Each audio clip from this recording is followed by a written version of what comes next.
Good morning, guys. So, I usually put pretty much minimal effort into my breakfast, and that's the same today. So I have myself some Bloomsbury, some fancy bread, and then I had no peanut butter at home, so I have Nutella and jam. I'm crazy, I know. So guys, gonna finish this up, and then we're heading off to the bookstore. Alright guys, so I know that I went to the bookstore and read for an hour like 2 days ago, but here's the thing, when I first came back from New York, I was just like so freaking busy, I didn't have a second, and that was from, you know, clients that I had to keep on hold during my travels, a lot of projects that I had to iron out for the rest of this month, and now, like after a couple of days of being back, it just stopped, and I have like free time now, which is really weird for me. This is really weird just to have time to do what I want. So that's why I'm going to bookstores. I'm meditating an hour to an hour and a half a day, because I know in a week I'm so goddamn busy again. In a week I know it's back to, you know, working for my club, training clients, like all that stuff. So I'm just gonna enjoy it while I can. Sitting in the morning sun, I'll be sitting when the evening comes,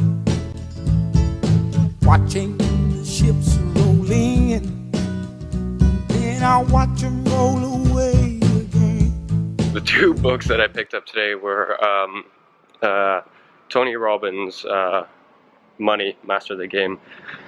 It's always one of those books that, I mean, I've read dozens of books, probably coming up to 100 at this point, and it's always been one of those books that I've sort of overlooked.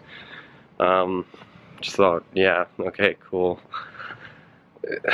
You know, there's a lot of rah-rah books out there, like, you know, you can do it, blah, blah, money, you can manage it, blah, blah. And I've sort of always avoided those, but I read that. Just the idea of financial freedom at a young age is super exciting. I mean, leveraging all the hard work and hustle that I put in now, finding a way to get passive income from that. That's just a really exciting idea. Number two, Deepak Chopra. I think it was something to do about fear and suffering, and I always like to pick up, you know, a different style of books. Obviously, Tony Robbins, that was more geared towards business, finance, and then the Deepak Chopra one was more geared towards, you know, spirituality and stuff like that. Very good reads. Deepak Chopra, I didn't get enough time to read on it. He's also one of those people that I really want to delve into.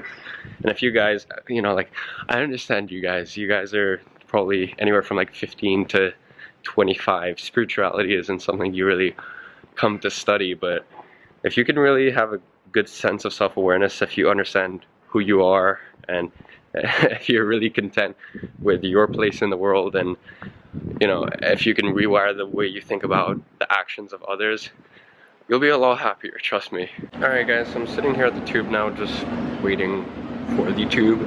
We're heading off to my other gym, not the David Lloyd, the Nuffield one. And we are meeting with kind of like an old gym friend. Like when I'm in the gym, I do like to socialize, I do like to talk to people, get to know them. So this is just a friend from there. I haven't seen him in like 3 or 4 months. So we're hitting a chest and tricep session together.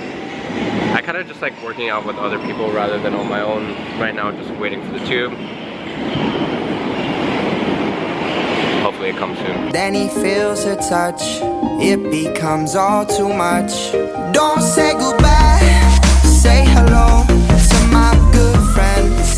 Alright guys, we're at the gym now. So what I'm gonna do is I'm just gonna leave the clips of the workout and then put in exactly what we're doing. So we'll get into that in 3, 2,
Do I look happy?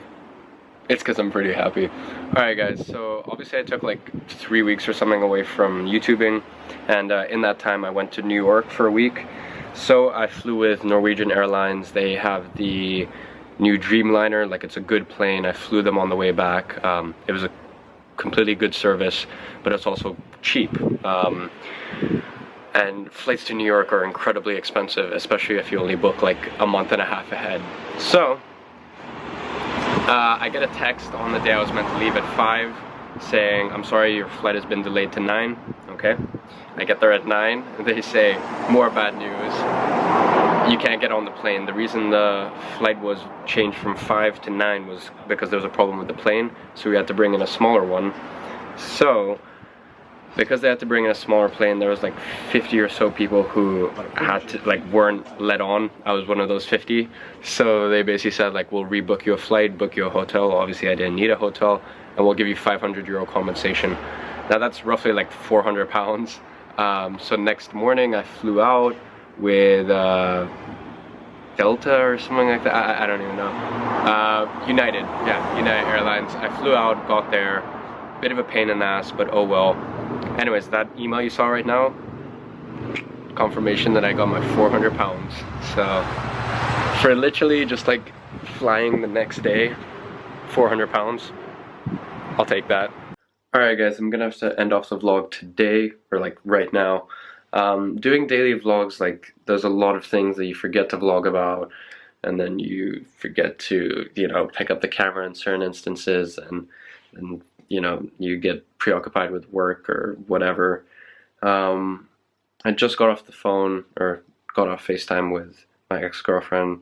It's like 1:30 right now. Before that I was doing some work for some clients, also taking some time to sort out my finances. I'm at a place now where there's quite a bit of money, or at least for my age, flowing in, and I know that it doesn't matter how much money you guys make. It doesn't matter whether it's £5 or it doesn't matter whether it's £5 in a month or 10,000 pounds in a month. If your mentality is still that of a poor person, you're going to spend every single bit of it. And I've seen that myself in the past. So I want to make sure I don't make that mistake. What I want to leave you guys with is, you know, I just got off the phone with my ex-girlfriend. We're like, obviously there was no breakup there. We ended because of distance issues. Still like pretty much my best friend. What I want to leave you guys with is hate, or not hate per se. I know this is going to sound weird guys, but love is genuinely always the answer. If you can respond with love to a situation that induces hatred, you're such a stronger person. If you can look at such a negative situation which would induce anger or hatred or resentment, and you can respond to that with love, if you can look at, you know, a time someone did something and it hurt you or made you angry or upset, and you can respond to that with love rather than hate, the effects are so much more powerful. So I want you to think about this. I want you to think about that friend who may have, you know, said something and you've never given them another chance. I want you to go look at that person who's always negative to you, or, you know, even if it's like a family member and they're always negative and they're always putting you down, or a friend who's always putting you down. And next time, you know, rather responding with hate rather than responding with, you know, fuck the haters or whatever these stupid ideas are out there, respond with love. You know, because maybe that person who's comes from hatred, maybe all they need is a bit of love. Maybe that situation, that negative situation, maybe all that needs is a bit of a mind shift, you know, coming from a place of negativity, coming from a place of anger and upset. Shift your mind, switch it to a place of love, abundance, positivity. That's what I want to leave you guys with. So I hope you guys have enjoyed this video. I will see you tomorrow Let's cue the outro in 3, 2. I got two phones, one for the plug.